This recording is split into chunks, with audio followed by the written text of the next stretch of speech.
The knife hit the mahogany at 7:42 p.m. Not with a crash, just a dull, heavy thud that stopped 9 people mid-breath. "You are out of your depth," Alina said, finger extended toward my chest like a verdict. "Step aside, Chantal. Kai-chul belongs with your sister now." I set the papers down on the linen tablecloth. I never had a place to step aside from Mother. I built this one myself. The turkey was still steaming between us. The candles hadn't even burned halfway down. And behind me, arms folded over a black dress shirt, dragon ink creeping up from his collar, stood the one man in that room my mother couldn't threaten, buy, or out-talk.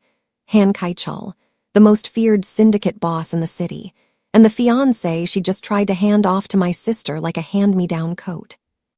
Nobody at that table reached for the gravy boat that tipped and spilled across the cloth. They weren't frozen by the mess. They were frozen by what was in my hand. A sealed dossier my grandfather had spent his final year building, one bank record and one forged signature at a time, so that even from the grave, he could hand me the truth my mother had buried for 12 years. This is a story about the daughter who was always asked to disappear so someone else could shine, the syndicate lord who refused to let them break her, and the night the truth came back to burn the whole table down. Before we go further, tell me where you're watching from tonight and drop the time where you are. I read every single comment, and if you're new here, hit subscribe now, because this family is about to unravel in front of you course by course. Let's begin. The gravy boat's contents pooled across the tablecloth, but I didn't move to catch it. I let it spread, let it stain the good linen, because for the first time in my life, I wasn't the one who was supposed to clean up my family's mess. My mother's hand was still in the air where it had struck mine, her rings catching the chandelier light like she'd meant to do something elegant instead of violent. Alina Morrison did not fluster easily. She had spent 30 years perfecting the art of making cruelty look like concern, and even now, with her finger trembling in the space between us, she was recalculating. I watched her do it. I'd been watching her do it my whole life, the quick, practiced pivot from attack to wounded innocence. Chantal, her voice dropped into that low, patient register she used when she wanted the room to remember she was the reasonable one. "You're being dramatic. This is a family conversation."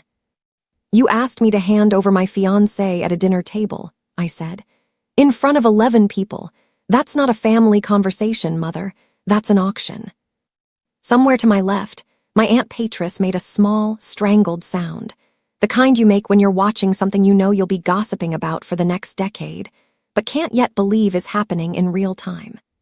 My uncle had gone very still, the way men in this family always went still when Alina was working, not out of respect, but because standing still was the safest thing to do near her when she was building toward something. Brianna hadn't said a word. She sat 2 seats down in her ivory dress, staring at the tablecloth like she could will herself into the pattern and disappear. That was the part that made my chest tighten, if I'm honest with you. Not my mother's audacity. I'd been braced for that my entire adult life. It was my sister's silence. Brianna, who used to climb into my bed during thunderstorms when we were girls, who I'd carried on my hip through half our childhood while our mother tended to appearances instead of us. She wasn't shocked. She wasn't confused.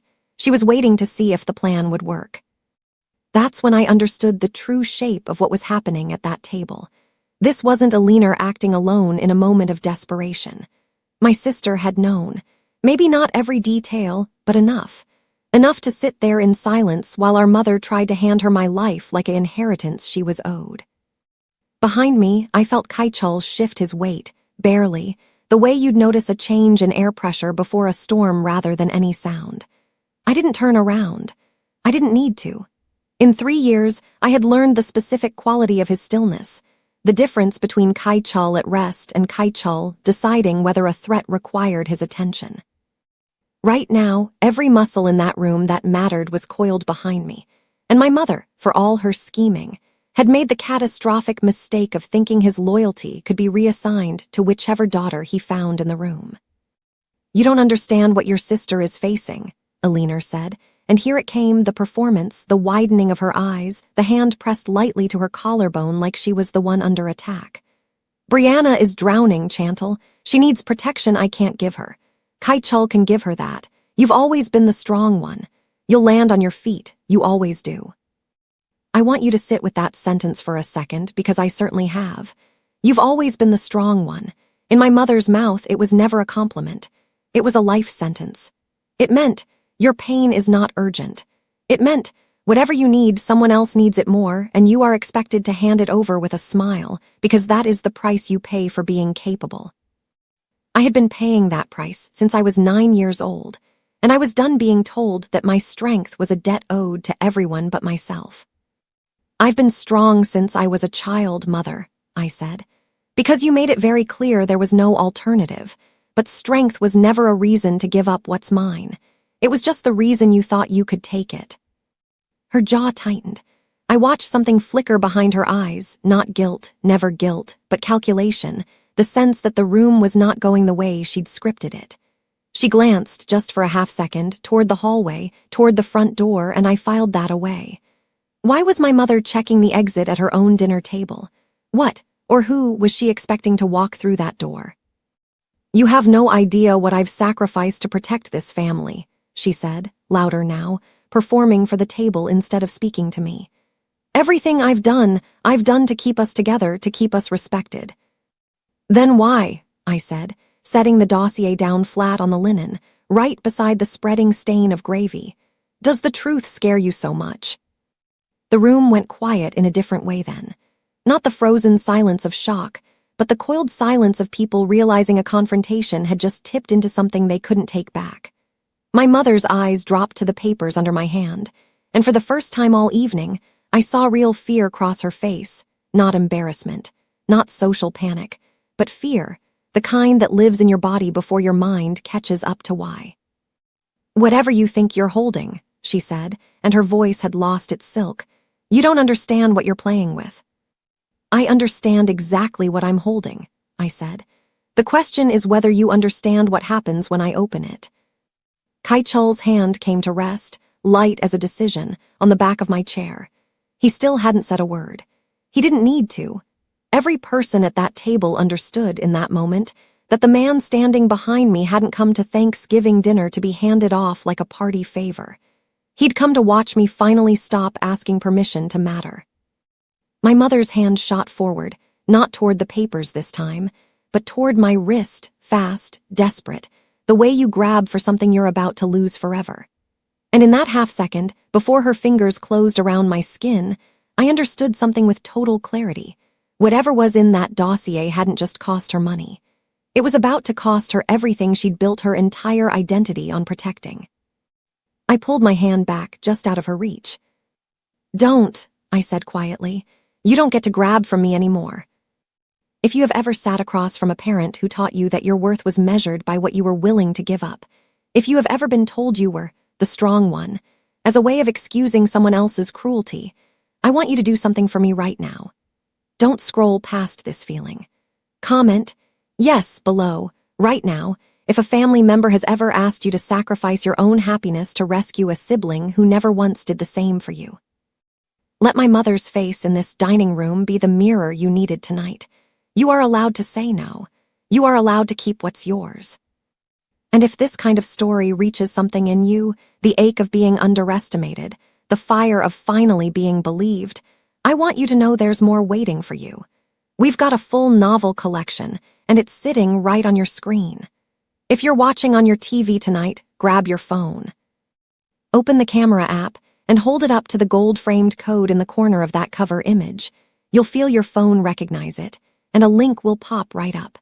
Tap it, and you'll get instant access to the full story, a free audiobook version to listen to on your drive or while you cook dinner, and every future release included at no extra cost. One story here will break your heart, the other will heal it. Scan it tonight, while Chantal's still standing at that table, because what happens next is worth staying for. My mother's hand hung in the air a second longer than it should have, empty, and something passed over her face that I hadn't seen since I was a girl. The look of a woman realizing the ground under her had shifted, and she no longer knew exactly where to stand. I wasn't always this steady. I want you to know that because it matters. The woman standing in that dining room with a dossier under her palm and a spine made of steel didn't arrive there by accident. She was built, brick by brick, in a house where love came with conditions I learned to read before I could properly read a book. I was 12 the year it became a pattern instead of an occasional unfairness. My mother had a way of dressing her demands up as virtue, and I've since learned that's the most dangerous kind of manipulation there is, the kind that makes you feel like a bad person for wanting something as simple as fairness. That spring, I'd saved for 8 months to buy myself a drafting set from a hobby shop on Clark Street, real vellum paper, a proper compass, a set of mechanical pencils in graduated weights. I'd wanted to be an architect since I was 9 years old, since a school field trip to a downtown building where a docent explained how weight moved through a structure, how a good foundation could hold up 100 years of storms if it was built honestly. I understood that idea in my body before I understood it in my mind. I wanted, more than anything, to build something that couldn't be taken from me. Brianna wanted the drafting set the week after I bought it. Not because she cared about architecture, she'd never drawn a single line in her life, but because it was mine and new, and I loved it. My mother didn't ask me to share it. She told me to give it to her. "She's younger than you," Alina said, folding a dish towel with the same crisp efficiency she folded every uncomfortable conversation. "She looks up to you. Let her have this one. You'll get another." I didn't get another. Not that year. I watched my sister use my mechanical pencils to draw stick figures in the margins of her homework before losing the whole set under her bed, where I found it 8 months later, missing 3 pieces, the vellum warped with dust. I never said a word about it. I had already learned, by then, that saying something only earned me a lecture about selfishness, about how a real woman makes room for the people she loves, about how I was strong enough to absorb the loss and Brianna simply wasn't. That was the architecture of my childhood, and I mean that literally. Every year there was a new structure I had to hand over the blueprints to. My honor roll certificate, framed and hung in the hallway for exactly 1 week before my mother quietly replaced it with Brianna's participation ribbon from a dance recital. Because, and I remember these words precisely, we don't want Brianna to feel like she's less than you. My acceptance into the advanced placement program, downplayed at every dinner table conversation so it wouldn't make Brianna feel behind. Even my own bedroom, the summer I was 14, given to Brianna because hers faced the street and she said the noise bothered her, while I moved into the smaller room by the laundry with a window that didn't open all the way. I want to ask you something, because I think you already know the answer in your own body. What is it that happens to a child who learns, over and over, that her needs are negotiable and someone else's are sacred?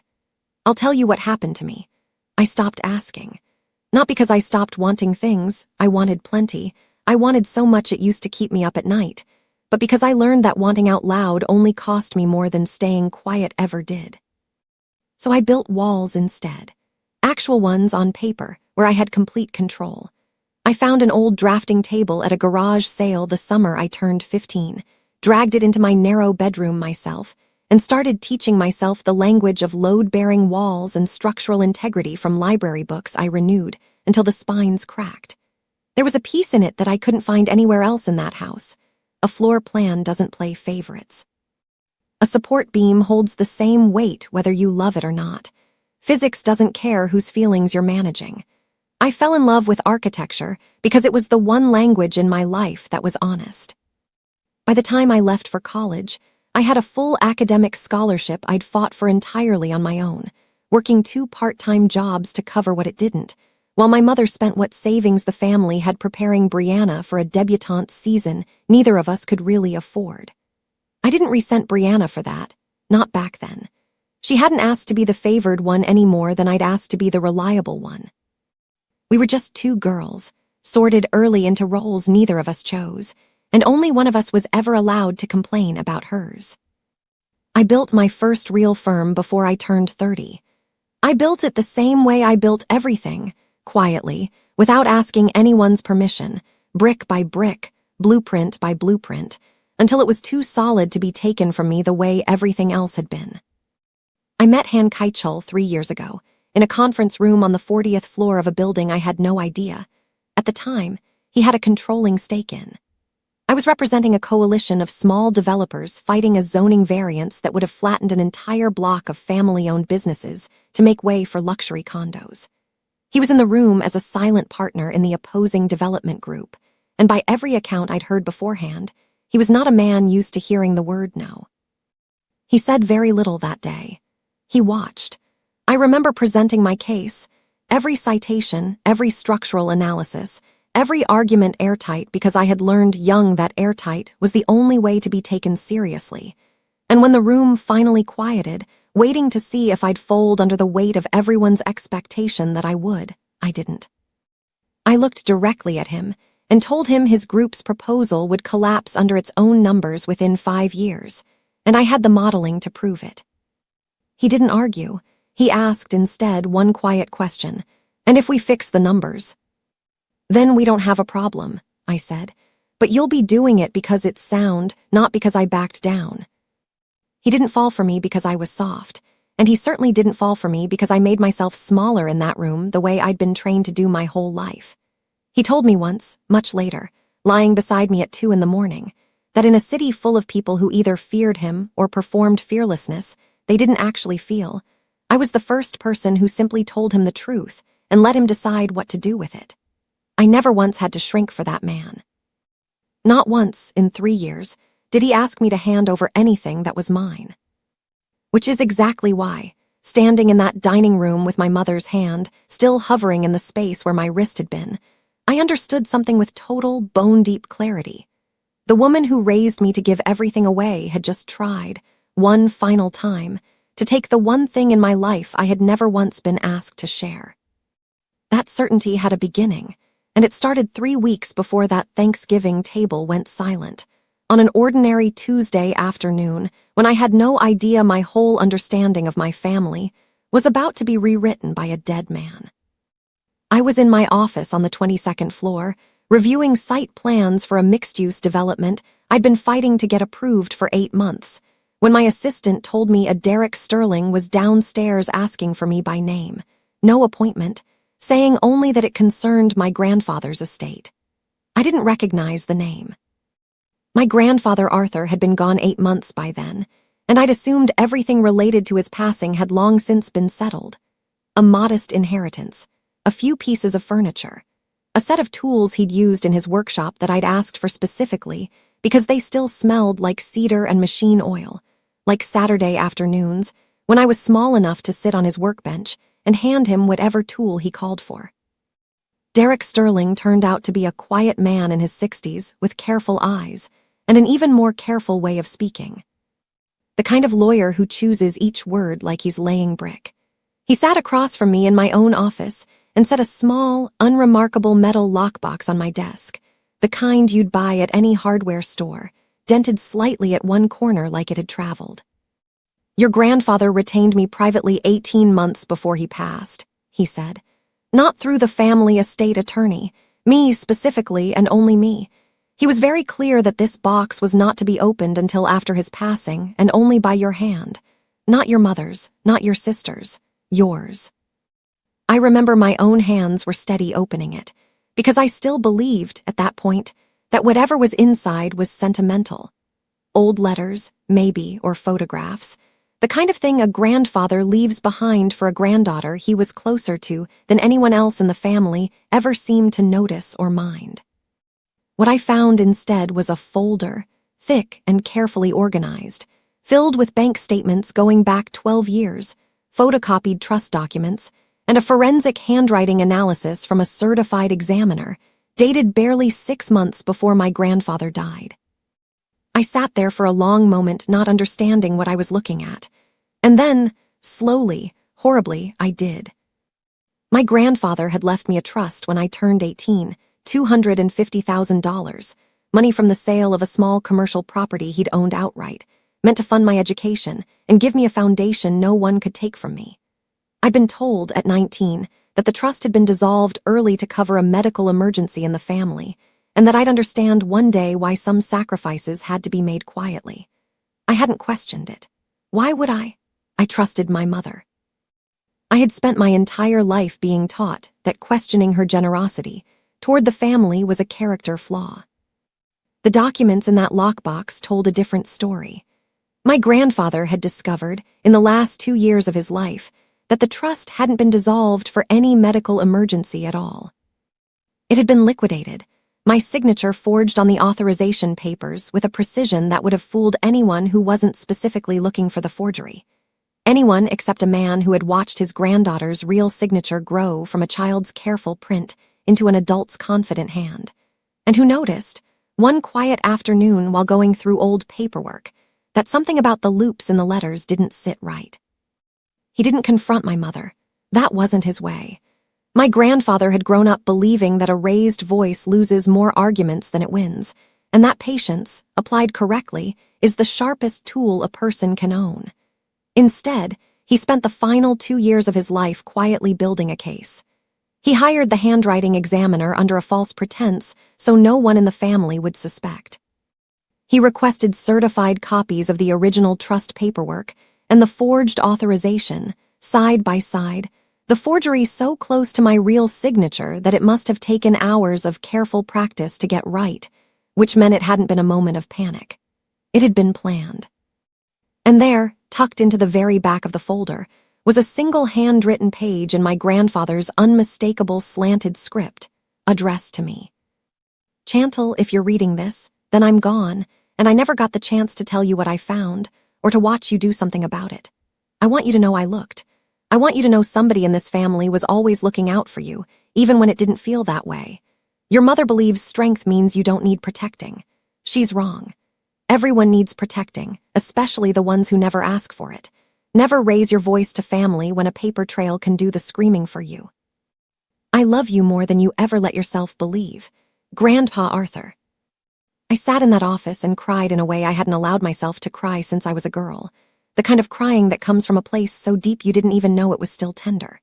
Because for 30 years, I had quietly believed I was the only person in my family who saw clearly. I had believed that if I ever said out loud what my mother had done to me, the trust, the years of being told to give and call it love, no one would believe me, or worse, no one would care enough to check. And here was proof, gathered patiently over 2 years by a man in his 80s who never once made me feel like a burden for needing to be protected, that I had never been as alone in that house as I'd always believed. Here's the question I sat with that whole night, one I still didn't have the answer to when Derek finally left my office. If my grandfather had spent 2 years quietly gathering proof, why hadn't he confronted my mother directly while he was still alive? What made a man that thorough, that careful, choose silence until after his own death instead of stopping her sooner? I called Kaichol that night. Not because I needed his permission to act. I want to be clear about that, because a woman doesn't need a man's approval to defend her own life, but because I needed someone in that moment who wouldn't ask me to be smaller about my own pain, and in 3 years, he had never once done that. He came to my apartment within the hour. He read the documents in near total silence, the same stillness I'd come to recognize as him deciding how serious a threat actually was. And when he finally looked up, what he told me had nothing to do with the trust at all. Chantal, he said, I need to tell you something about your sister's debts. I've known for 3 weeks, and I was waiting for the right moment. I don't think there's a right moment anymore. He explained that the people Brianna owed money to weren't the private investors my mother had described at dinner months earlier, a polite fiction dressed up to sound respectable. They were connected to an underground gambling operation with ties to a rival syndicate, the kind of people who didn't send polite reminder letters when a debt went unpaid. And the number wasn't small. It was close to $250,000. I sat very still, doing the math my body had already started doing before my mind caught up. $250,000 gone from my trust 12 years ago. A debt of almost the exact same size, now threatening to consume my sister, and by extension, my mother's entire carefully protected reputation. I looked at Kaichol, and I asked the question I already suspected I wasn't going to like the answer to. How long have you known who actually holds that debt? 3 weeks, Kaichol said, holding my gaze without flinching, the same steady way he'd looked at me the day we met. I've known for 3 weeks, Chantal. I didn't tell you sooner because I needed to be certain before I put that weight on you. I want to tell you that I felt anger in that moment, but what I actually felt was something quieter and more complicated. A kind of vertigo, like the floor of my own life had just been revealed to have rooms in it I never knew existed. 3 weeks. He had known for 3 weeks that the debt threatening to swallow my sister whole ran through channels close enough to his own world that he could trace it. And he'd been carrying that knowledge silently, while I still believed Thanksgiving would be an ordinary, difficult family dinner. I needed the paperwork first, he said. I don't move on instinct when it comes to your family. I move on proof, the same way your grandfather did. That steadied me more than an apology would have. Because he was right. I came from a family where feelings got weaponized and proof got buried, and here was a man who understood, without being told, that the only currency I trusted was the truth, documented and dated and impossible to argue with. So by the time Thanksgiving morning arrived, 3 weeks later, I wasn't walking into my mother's house as a woman blindsided. I was walking in as a woman who already knew more than everyone at that table believed I did, carrying a folder of my grandfather's careful patience and a fiancé who had spent 3 weeks quietly confirming exactly how deep my sister's debt actually ran. Still, nothing prepares you for the particular sting of watching your own mother design a room against you. The Lincoln Park house looked exactly the way it always did for the holidays, too perfect. In the way that meant she'd spent money we didn't entirely have to project wealth we didn't entirely possess. Fresh magnolia garlands wound down the staircase banister. The good china, the set that only came out twice a year, gleamed under the dining room's crystal chandelier. My mother believed, with the particular sincerity of a woman raised to equate appearance with worth, that if a room looked flawless enough, no one would examine what was actually happening inside it. I noticed the place cards before I noticed anything else. That's the thing about growing up the way I did. You learn to read a room the way other people read a book, quickly, instinctively, searching for the sentence that tells you where you actually stand. My mother had always communicated through arrangement rather than words. The seat you were given, the portion you were served first, the photograph she chose to frame. And that afternoon, walking into the dining room ahead of Kaichal, I found my name card sitting near the swinging kitchen door, at the far corner of the table, in the seat closest to where the serving staff would pass back and forth all evening. The seat, in other words, she'd have given a guest whose comfort didn't particularly concern her. Brianna's card sat at the head of the table, in the seat of honor beside where Kaichal's would be placed. Not beside me, her sister, the woman he was actually marrying, beside her. I stood there for a moment simply looking at it, and I felt something I hadn't expected to feel standing in my mother's dining room at 32 years old. The exact same small, cold drop in my stomach I used to feel at 9, at 12, at 16, whenever I understood, without anyone having to say it out loud, exactly how this family had decided to rank me. You can tell who a mother has decided to sacrifice by where she seats her at the table. I didn't say anything. I want you to understand that about me. I have spent my whole life being told that my hurt was an inconvenience, so I have gotten very good at holding it silently while I decide what to do with it. I was still deciding, still standing near my chair with my hand resting lightly on the back of it, when Kaichal walked past me toward his own seat and stopped. He looked at the cards. He looked at the seating chart my mother had clearly spent real time constructing. And then, without a single word, without so much as a change in his expression, he reached out with 2 fingers, lifted my name card from its spot by the kitchen door, and set it down in the chair directly beside his own, the chair where Brianna's card had been sitting a half-second earlier. He picked up Brianna's card next, unhurried, almost gentle in the way he handled it, and placed it 3 seats down, in the very spot where mine had just been. I watched my mother's face from across the room. I have never, in 32 years, seen the color leave someone's face that fast. It wasn't embarrassment. Embarrassment would have colored her cheeks, made her reach for an excuse.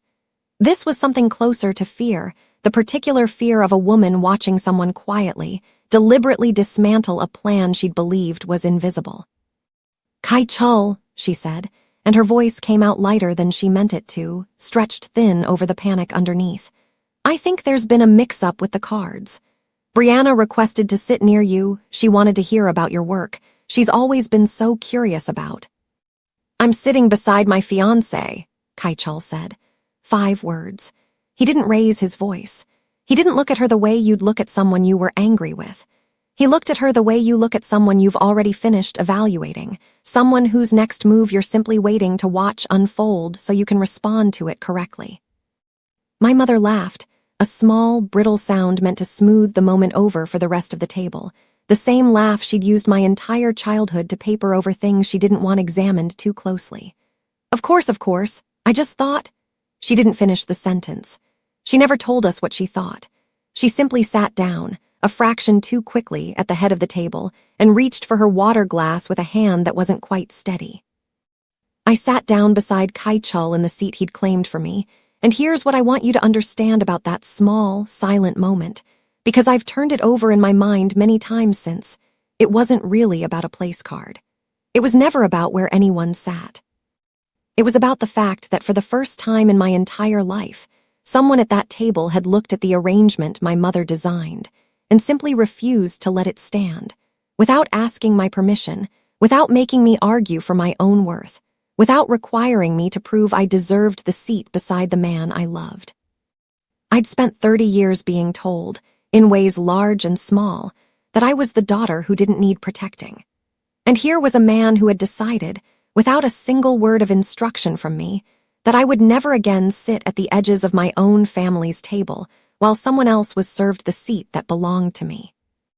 Down the table, my sister settled into her new seat without meeting my eyes, her fingers worrying the edge of her napkin in a nervous motion I recognized from childhood. The same tell she'd had since we were girls, the one that meant she knew exactly why the room had gone tense and was hopping, desperately, that no one would ask her to explain it. The turkey hadn't even been carved yet. The candles were still burning tall and even, and already I could feel it in the air the way you feel a storm system pressing down before the first drop of rain. Something in that house had shifted, permanently, the moment Kaichul moved that card 3 inches to the left. My mother knew it too. I watched her all through the appetizer course, watched her eyes drift again and again toward the hallway, toward the front door, the same nervous glance I'd noticed weeks earlier and still hadn't understood. Because my mother wasn't just afraid of what I might say that night. She was waiting for someone. I didn't find out who my mother was waiting for that night.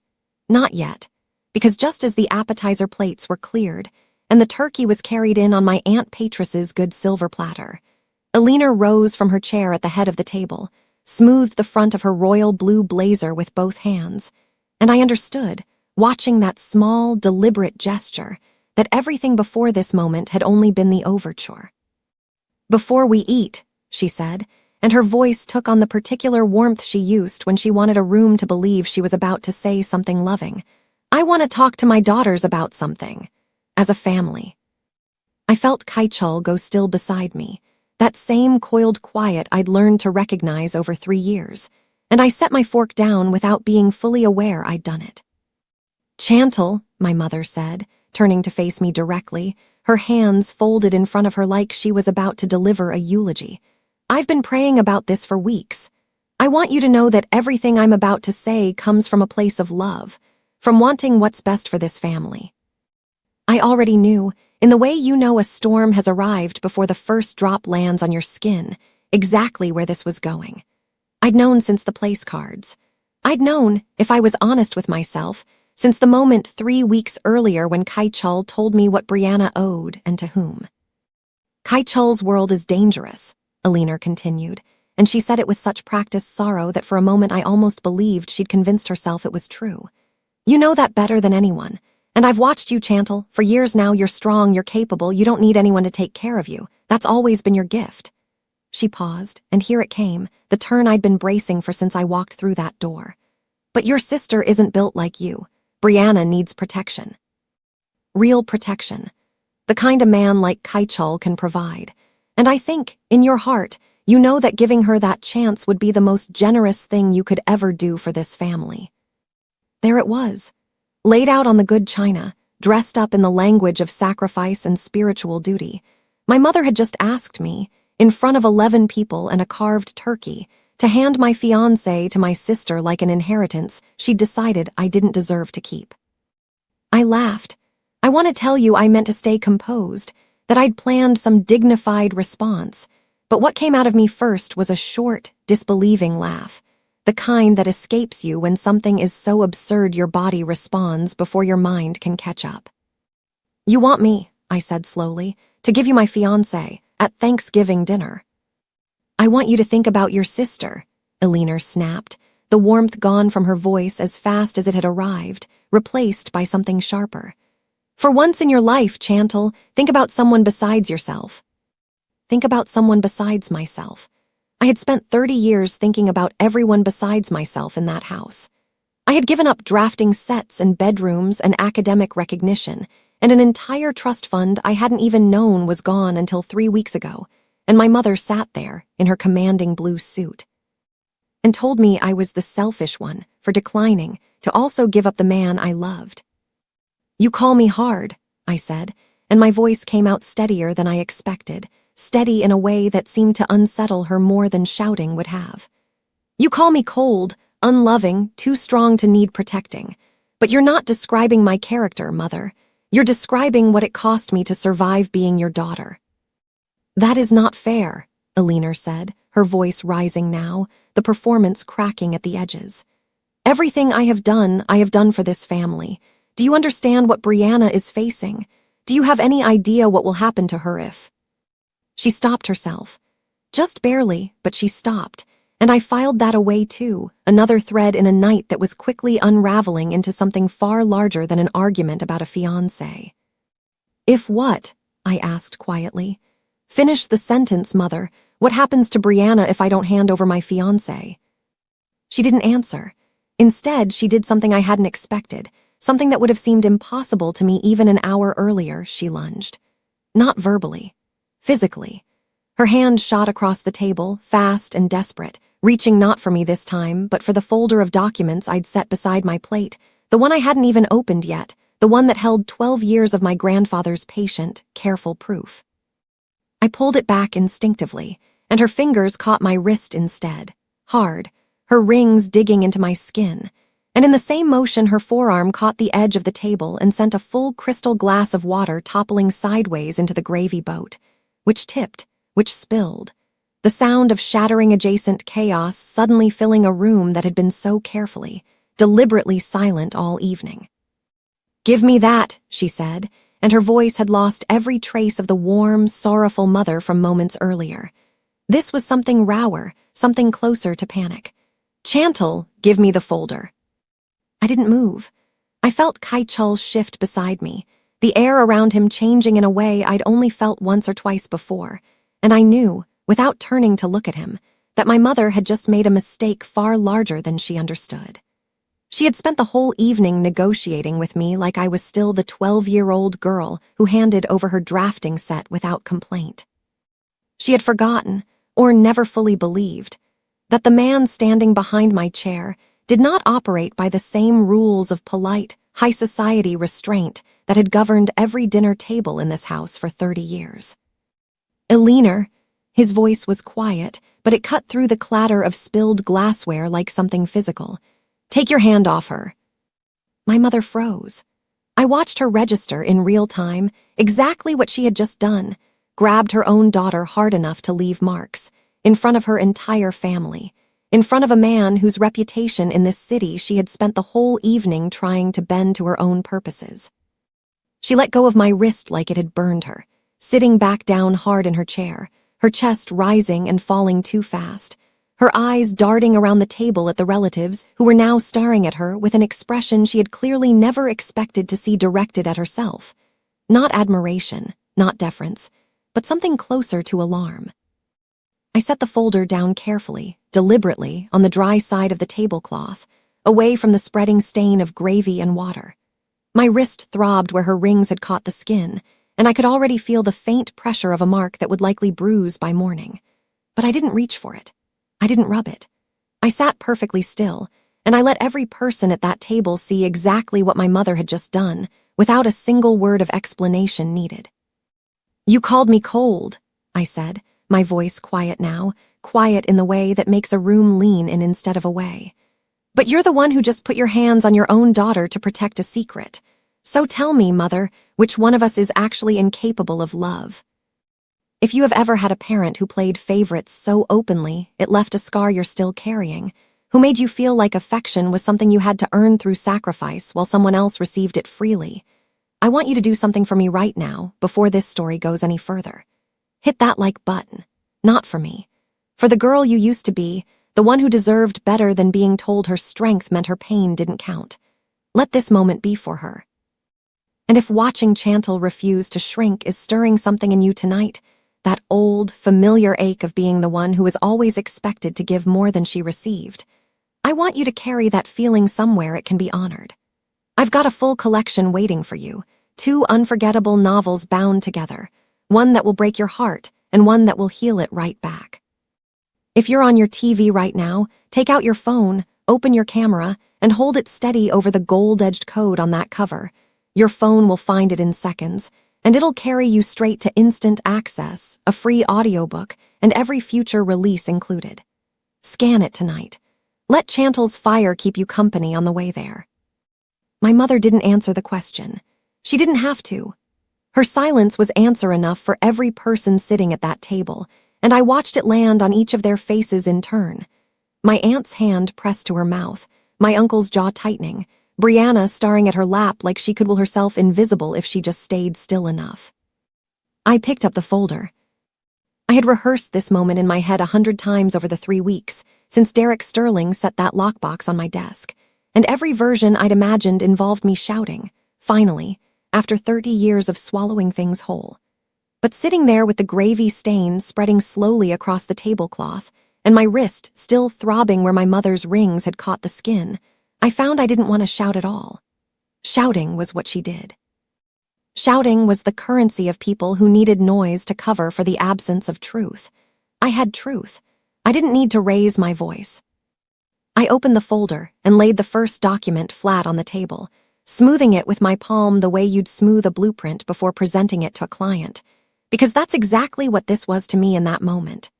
A presentation, a case, evidence arranged with the same precision I'd used defending a zoning variance in front of a room full of skeptical men who'd already decided I didn't belong there. "In March of 2016, I said, and my voice carried farther than I expected in that suddenly silent room, someone withdrew $250,000 from a trust my grandfather established for me when I was 18. The authorization required his signature. Here is that signature." I turned the document so it faced the table, faced my mother directly. "And here," I said, laying a second page beside it, "is a forensic handwriting analysis, commissioned by my grandfather himself 18 months before he died, comparing that signature to 12 verified samples of his actual handwriting from the same year." Nobody moved.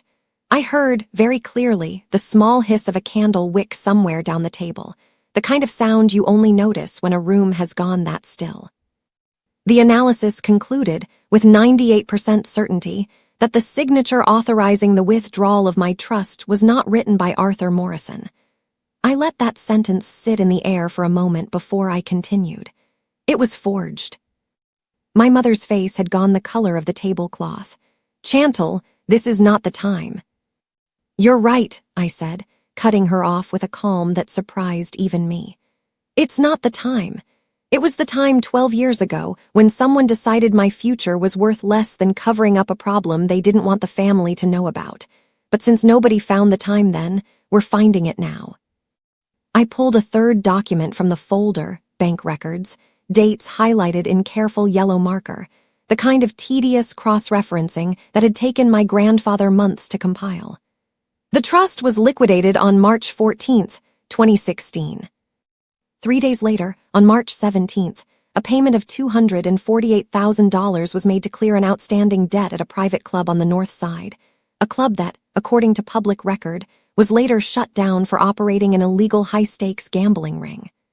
I looked up, directly at my mother, then let my gaze drift deliberately to my sister.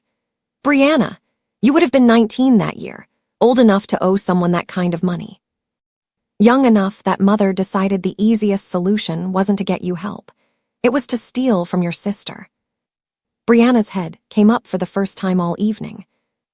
And what I saw on her face wasn't the wide-eyed panic of someone learning something new. It was the particular, sick recognition of someone hearing out loud a truth she'd been carrying silently, alone, for a very long time. $250,000, I said, quieter now, letting the number sit heavy in the room. That was the price my mother put on my entire future, not because I did anything wrong, because it was easier to take from the daughter who wouldn't fight back than to face the daughter who was already drowning. "Chantal, please," my mother started, and I noticed for the first time that the confidence had entirely drained out of her voice. This wasn't performance anymore. This was a woman watching the floor disappear beneath her. "I'm not finished," I said. I set the second folder down, the one I'd been saving, the one that had made my hands shake the first time I read it alone in my office 3 weeks earlier. Brianna's real estate license, her flagship project, the mixed-use development on Halsted that made the cover of 2 industry magazines last year. I want to talk about where that portfolio actually came from. Brianna's face went white.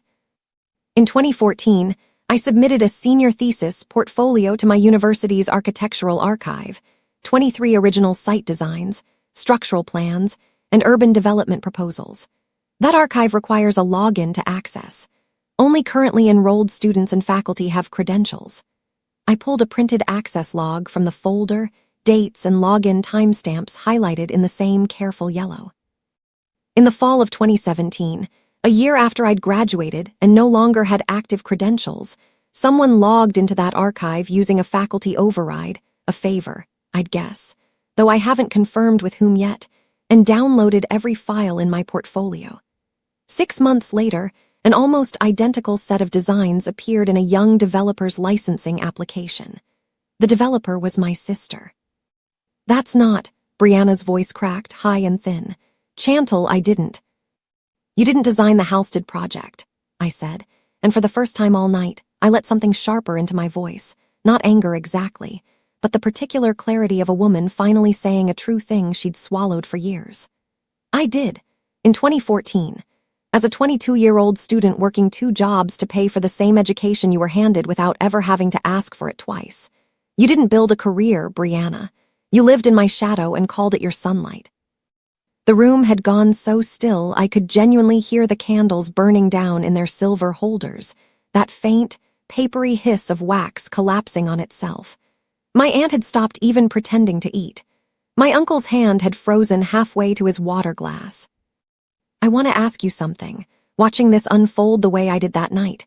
How many of us have spent years politely accepting a smaller version of a truth we already sensed, because saying it out loud felt too enormous, too destabilizing, too likely to blow up a family we still, somehow, loved? I had spent 30 years doing exactly that. And I want you to notice what it costs to finally stop." My mother found her voice again, thin and desperate now, stripped of every ounce of the commanding authority she'd walked into that dinner with. "Everything I did," she said, "I did to protect this family's name. Do you understand what would have happened if people found out Brianna had a gambling problem at 19? What that would have done to us socially, professionally?" "So you decided," I said slowly, "that the solution to protecting the family's reputation was to steal from one daughter to save the other, and then let that daughter build an entire public career on the theft, while telling me, for 12 years, that I was simply too strong to need what I'd lost." I looked at the documents spread across the ruined tablecloth, the forged signature, the bank records, the archive logs, all of it laid out in the same unforgiving, undeniable order my grandfather had spent the final 2 years of his life assembling, brick by careful brick, so that one day, even after he was gone, the truth would still have somewhere solid to stand. 2 crimes, I said quietly. 12 years, and you had the audacity tonight to ask me to hand over the one thing in my life you never got your hands on. I watched something shift in my mother's expression then, not remorse. I don't think my mother has ever fully understood remorse, but something close to fear, real fear. The kind that comes when a person realizes the story they've told themselves for over a decade is about to collide, publicly and permanently, with the truth. Because that's when Kaichul finally spoke, his voice low and even, cutting through the ringing silence of that dining room like something inevitable finally arriving exactly on schedule. "Eliner," he said, "there's one more thing you should probably know before dessert." My mother's eyes moved to Kaichul with the particular wariness of a woman who had spent the entire evening trying to negotiate with a man she'd never once actually understood. "What are you talking about?" she said, and it wasn't really a question. It was a woman bracing.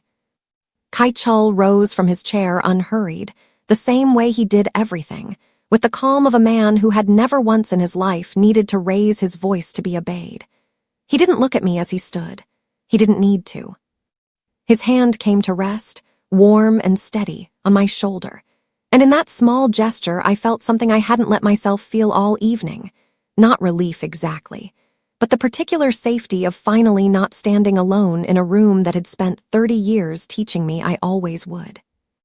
"3 weeks ago," he said, addressing my mother directly now, his voice quiet, measured, the voice of a man laying out facts rather than making threats. "My firm acquired a debt portfolio from a private lender on the north side. Standard business.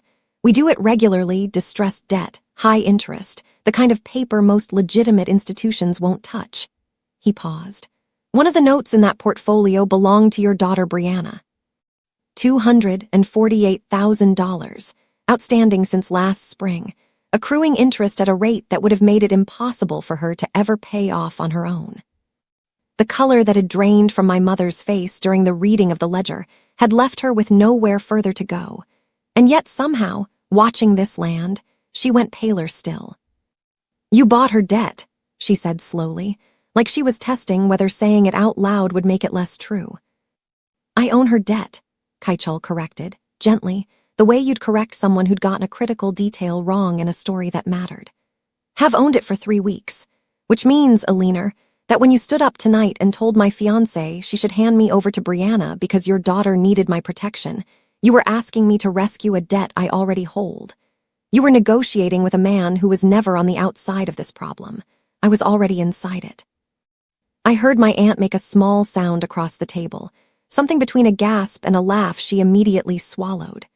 Brianna had gone completely rigid in her chair, staring at Kaichul like she was only now, for the first time, understanding exactly who had been sitting across from her all evening. "That's not possible," my mother said, but her voice had lost every ounce of its earlier command. "That debt was with private investors, I was told." "You were told what the people managing that debt wanted you to believe," Kaichul said. "That's how it works, Eliner. The people who hold real leverage rarely announce themselves at the negotiating table. They wait until the moment leverage is actually needed." That's when the front door opened. I hadn't forgotten the way my mother's eyes had drifted toward the hallway all through the appetizer course, that nervous, searching look I still hadn't understood. I understood it now, watching her spin toward the sound of the door, her whole body flooding with something that looked, for one brief second, like hope. The hope of a woman who believed reinforcements had finally arrived. They had, just not for her. Derek Sterling walked into the dining room first, calm and unhurried in his gray overcoat, exactly as composed as he'd been the day. He set that lockbox on my desk. Behind him came 2 men I didn't recognize, dressed in dark suits, moving with the particular quiet efficiency of people used to entering rooms that didn't want them there. And behind them, a 3rd man flashed a badge toward my uncle, who had half risen from his chair in confusion, and said simply, "Federal Financial Crimes Division. We're not here for the meal, sir. Please sit." The room that had been silent before went silent in an entirely different register now. The silence of people realizing the ground, beneath an entire evening, had just given way completely. "Eliner Morrison," Derek said, setting his briefcase on the sideboard with the same careful precision he brought to everything. "I represent the estate of Arthur Morrison, and I've been retained separately by Mr. Hand's legal counsel regarding irregularities in the Morrison logistics accounts. I'd like to walk you through what we found."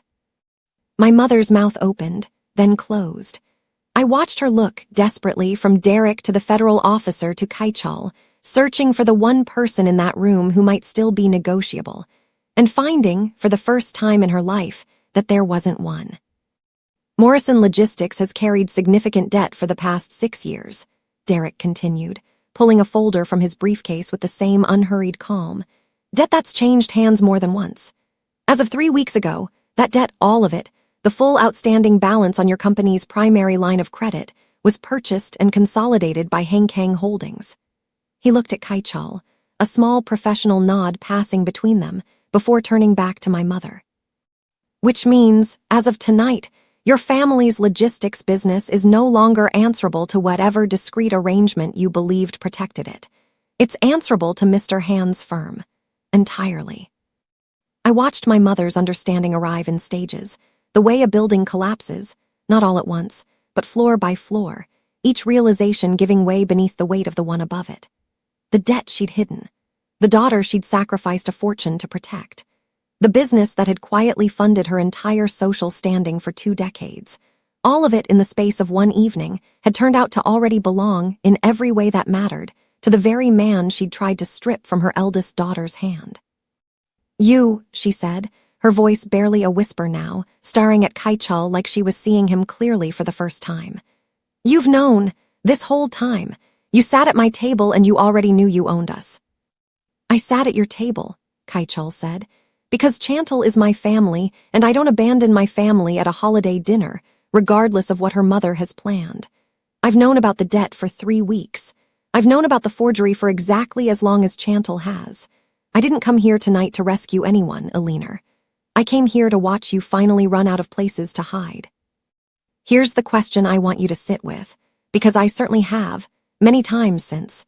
How does it feel to spend 12 years believing you're the one holding all the power in your family, only to discover, in the space of a single dinner, that the man you tried to barter away had quietly owned your entire fate for weeks and simply chose the moment to tell you?" My mother sank back into her chair, and for the first time in my entire life, I watched Alina Morrison have absolutely nothing left to say. "If you've made it this far with me, if some part of you has been quietly cheering for a woman who spent 30 years being underestimated by the people who should have protected her most, I want you to do one small thing before this story continues. Hit subscribe right now and tell me honestly in the comments. Do you believe Chantal was right to expose her mother in front of the entire family, documents and federal officers and all? Because what happens next, as the rest of that family finally has to reckon with what's been done in their name, is going to need you here for it." My mother's silence didn't last long, because it was Brianna who broke it first, and not in the way any of us expected. She stood up so fast her chair scraped hard against the floor, the sound sharp enough that everyone flinched. Her hands were shaking, her carefully done makeup already smudging at the corners of her eyes, and when she spoke, her voice came out cracked and raw in a way I hadn't heard from my sister since we were children. "You told me I couldn't do it on my own." She was looking at our mother now, not me, and something in her face had shifted from the frightened, silent woman who'd sat frozen through dinner into someone I almost didn't recognize. "You told me, Mom. You said Chantal was built different, that she didn't need help, that I needed to take what I could get because the world wasn't going to hand me anything and she'd never even miss it." "Brianna, don't," my mother said, and for the first time all evening, there was real fear in her voice instead of performance. "No," Brianna's voice rose, cracking further. "No, you don't get to shush me now. You told me to use her login. You said Chantal had moved on, that she wouldn't even notice, that it was just borrowing what she wasn't using anymore." She was crying now, the kind of crying that comes apart at the seams, ugly and unguarded. "I didn't even want to be an architect. I wanted to paint. I told you that when I was 16 and you laughed at me. You said painters don't pay mortgages, and Chantal already had a portfolio sitting right there. So why would I build my own when hers was better?" I sat very still, absorbing something I hadn't let myself fully consider until that exact moment, that my mother hadn't just stolen my future to protect Brianna's. She'd stolen my sister's future too, just in a different currency. She'd told Brianna, over and over, in 100 small ways across 20 years, that she wasn't capable, wasn't strong enough, wasn't smart enough to build anything of her own.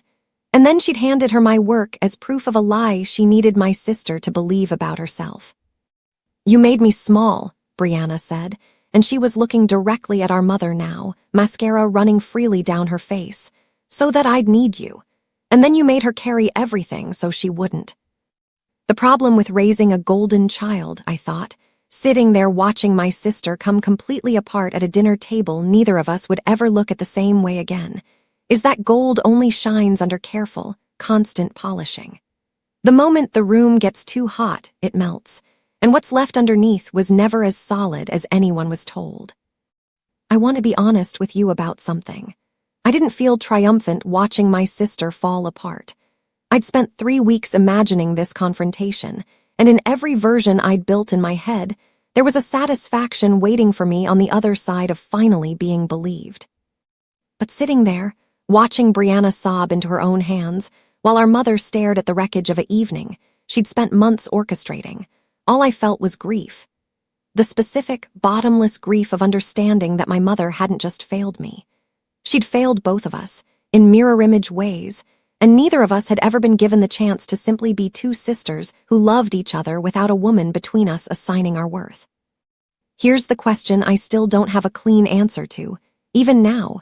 If my mother had simply let us both be ordinary, imperfect daughters, allowed to fail and try again on our own terms, would any of this have happened at all? Or was the entire architecture of our childhood built, from the very beginning, to guarantee this exact collapse? Around the table, the rest of the family had begun the particular, awkward choreography of people trying to leave a disaster without appearing to flee one. My aunt murmured something about the hour, gathering her purse with hands that weren't quite steady. My uncle stood, muttered an excuse about traffic, and steered his wife toward the coat closet without meeting anyone's eyes.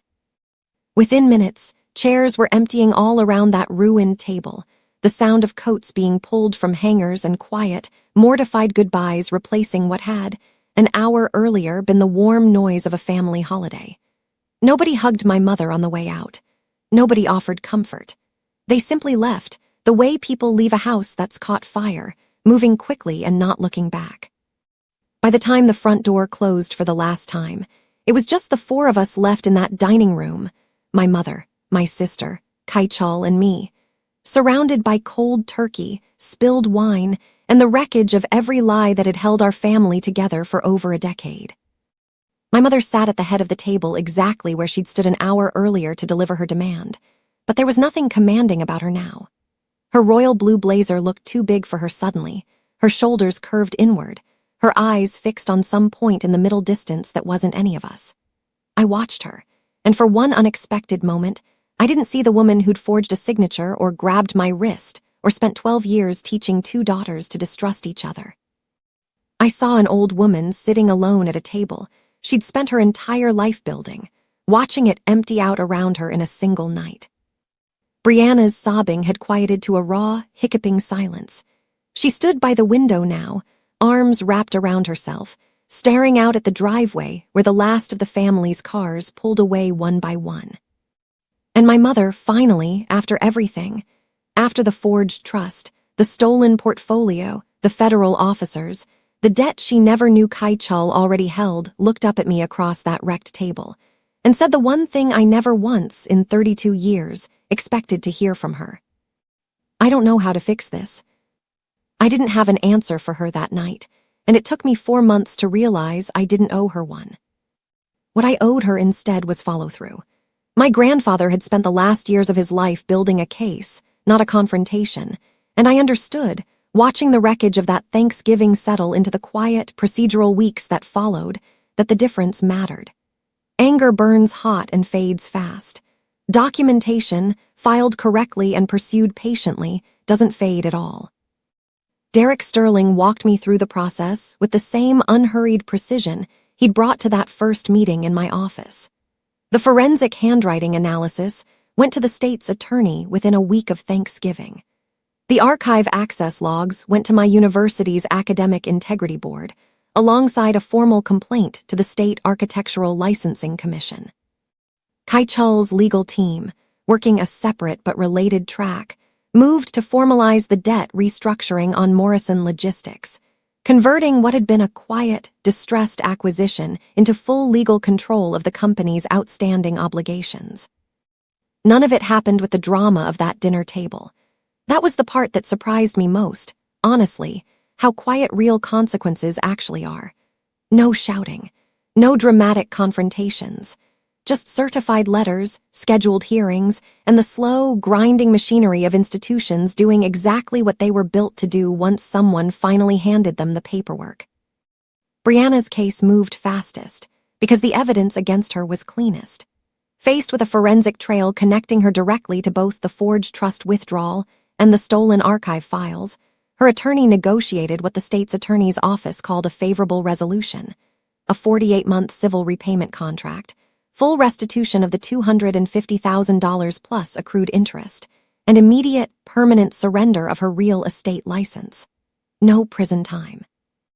I want to be honest with you about how I felt reading that outcome, because I think it matters. I didn't want to see my sister in a cell. I never did. What I wanted was for the truth to exist somewhere official, permanent, undeniable, a record that couldn't be quietly folded back into family silence the way everything else had been for 30 years. The State Architectural Board's decision took a little longer, winding through the particular bureaucracy of professional licensing hearings. But the outcome, when it came, felt like something settling back into its proper place. The Halstead development, the flagship project that had put Brianna's name on magazine covers, the one that had made her, briefly, the golden success story our mother had always insisted she'd become, was formally recredited to me. My name on my own designs, 12 years after I first drew them in a cramped dorm room between shifts at a coffee shop that paid barely above minimum wage. It wasn't revenge. I want to be clear about that. It was architectural balance, the simple, overdue correction of a record that should have never been wrong in the first place. My mother's reckoning was the slowest to arrive, and in some ways, the most complete. The philanthropic boards she'd spent 2 decades cultivating, the Museum Society, the Hospital Auxiliary, the Historical Preservation Committee that had given her the social standing she valued more than almost anything else in her life, began, quietly and one by one, declining to renew her memberships. Nobody announced it publicly. Nobody needed to. In the particular ecosystem, my mother had spent her whole life navigating. Word travels fast and doors close softly, without explanation, without confrontation. She called me once during that stretch, her voice smaller than I'd ever heard it, to tell me the Women's Philanthropic Council had voted, unanimously, not to extend her seat for another term. I didn't gloat. I didn't need to.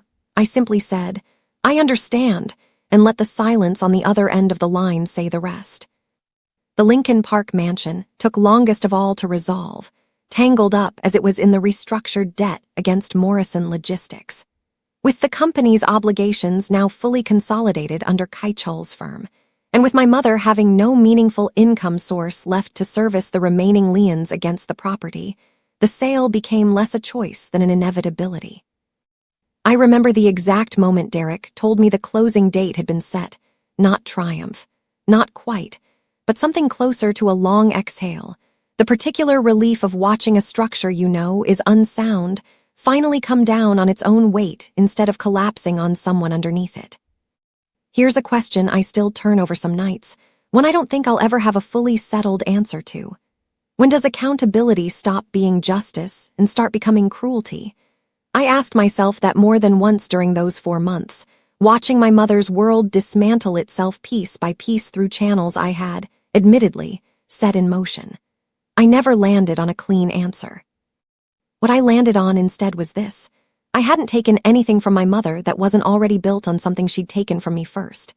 Every board seat, every square foot of that mansion, every ounce of social capital she'd spent 30 years accumulating had been financed, in part, by a trust fund she stole from her own daughter and a stolen portfolio she pressured her other daughter into presenting as original work. I wasn't destroying something honest. I was simply removing the parts of her life that had never been rightfully hers to keep. She called me 2 weeks before the mansion's closing date, and this time, her voice wasn't performing anything at all.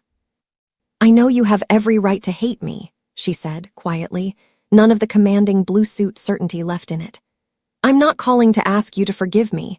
I know I don't get to ask for that yet. I'm calling because I don't know what I'm supposed to do next, Chantal. I don't know who I am if I'm not the woman running that house." I sat with the phone against my ear for a long moment, thinking about a 12-year-old girl handing over a drafting set she'd saved 8 months to buy. Thinking about a 19-year-old working 2 jobs while her sister's debutante gowns were paid for with money that used to be hers. Thinking about every single time I'd been told my strength meant my pain simply didn't require anyone's attention. "I gave you mercy for 30 years, Mother," I said finally.